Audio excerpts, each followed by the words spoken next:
ప్రభు పేరట మీ అందరికీ శుభాభివందనాలు. మంచిది, బాగున్నారా? మీరందరూ బాగున్నారని ప్రభు అయిన యేసుక్రీస్తు పేరట విశ్వసిస్తున్నాను. మీ కొరకు ప్రార్థన చేయడానికి ఈ సేవకుడు మీకు ఎప్పుడు అందుబాటులో ఉంటాడు. మీ యొక్క ఆత్మీయ అవసరతలు ఏమన్నా తెలియచేయండి. ఖచ్చితంగా మీకోసం ప్రార్థన చేస్తున్నాం. మా కృపా ఛానల్ ద్వారా ఈ వాక్యం వింటున్న మీరు కొంతమందికి షేర్ చేయండి. వీలైతే చక్కటి కామెంట్ పెట్టండి. ప్రభు చిత్తమైతే మరిన్ని వాక్యాలు మీకు అందించాలని నేను ఆశపడుతున్నాను. చక్కటి సందేశాలు మీకు తెలియపరచాలని, క్లుప్తంగా మీకు వాక్యంలో విలువైన అంశాలు బయలుపరచాలని ఆశపడుతున్నాను. మరి ఈ యొక్క కృపా యూట్యూబ్ ఛానల్ పరిచర్య కోసం మీరు కూడా ప్రార్థించండి. వీలైతే అనేకులకు షేర్ చేయండి. దేవుడు మిమ్మల్ని దీవించును కాక. ఆమేన్.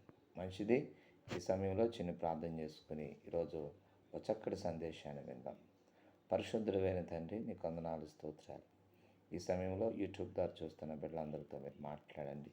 వినగలిగే చెవులు, గ్రహించగలిగే హృదయం మాకు దయచేయండి. యేసు నామములో ప్రార్థించి వేడుకొంచున్నాం తండ్రి.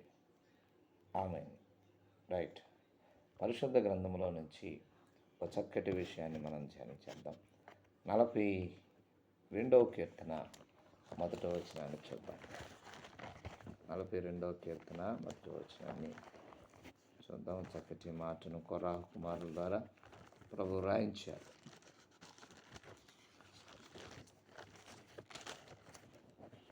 రైట్. దుప్పి నీటి వాగుల కొరకు ఆశపడినట్లు, దేవా నీ కొరకు నా ప్రాణము ఆశపడుచున్నది. నా ప్రాణము దేవుని కొరకు తృష్ణ కోరుచున్నది.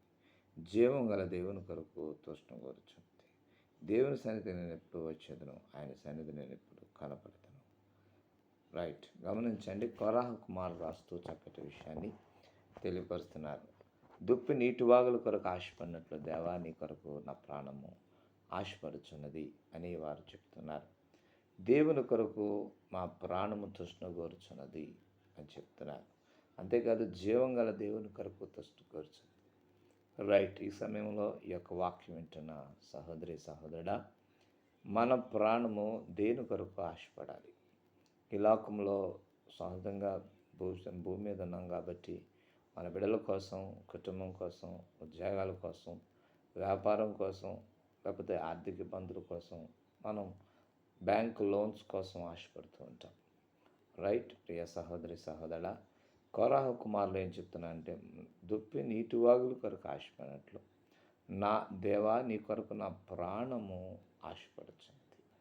చక్కటి మాట చెప్తున్నాడు. మన ప్రాణము దేవుని కొరకు ఆశపడాలి. ప్రియ సహోదరి, సహోదరుడా, అందుకే 103వ కీర్తన మొదటి వచనం అంటాడు, నా ప్రాణమా యెహోవాను సన్నిధించుము, నా అంతరంగం ఉన్న పరిశుద్ధ నామమా ఆయన చేసిన ఉపకారం దేనిని మరువకము అని ప్రభువు గురించి దావీదు రాస్తున్న కీర్తన.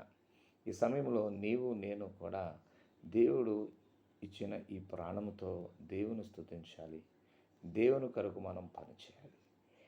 అందుకే అన్నాడు, దుప్పి నీటి వాగుల కొరకు ఆశపడినట్లు దేవా నీ కొరకు నా ప్రాణము ఆశపడుచున్నది. ప్రియ సహోదరి, సహోదరుడా, దేని కొరకు నువ్వు ఆశపడినా అది నీ దగ్గర నుంచి వెళ్ళిపోతుంది. ధనం కోసం ఆశపడినా, బిడ్డల కోసం ఆశపడినా, కుటుంబం ఏదైనా నీవు చదువు కోసం ఆశపడినా, ఉన్నతమైన పదవుల కోసం ఆశపడినా అది నీ దగ్గర నుంచి వెళ్ళిపోతుంది. ఎందుకని? దేవుడు చెప్పినట్టుగా, ఆయన కోరుకున్నట్టుగా దేవుని కొరకు మనం ఆశపడాలి. 2, నా ప్రాణము దేవుని కొరకు తృష్ణగా. ఇప్పుడు దేవుని కొరకు నీవు నేను తృష్ణగా ఉండాలి. ఈ లోకంలో మనుషుల కోసం తృష్ణగా ఉంటాం. వాళ్ళు వస్తారు, ఏదో చేస్తారు, వీళ్ళు వస్తారు, ఏదో ఇస్తారు అని మనుషుల కోసం ఎదురు చూస్తుంటాం. ఈ వాక్యం వింటున్న సహోదరి, సహోదరుడా, నీవు మనుషులను ఆశ్రయించడం కంటే యెహోవాను ఆశ్రయించడం మేలు. రాజులను ఆశ్రయించడం కంటే యెహోవాను ఆశ్రయించడం మేలు. రైట్. ప్రియ సహోదరి, సహోదరుడా, కొరాహు కుమారుల వలె మనం కూడా ఈ యొక్క కీర్తన ద్వారా, ఈ మొదటి 2 వచనాల ద్వారా 3 విషయాలు నేర్చుకుంటున్నాం. 1, మనం దేవుని కొరకు ఆశపడాలి.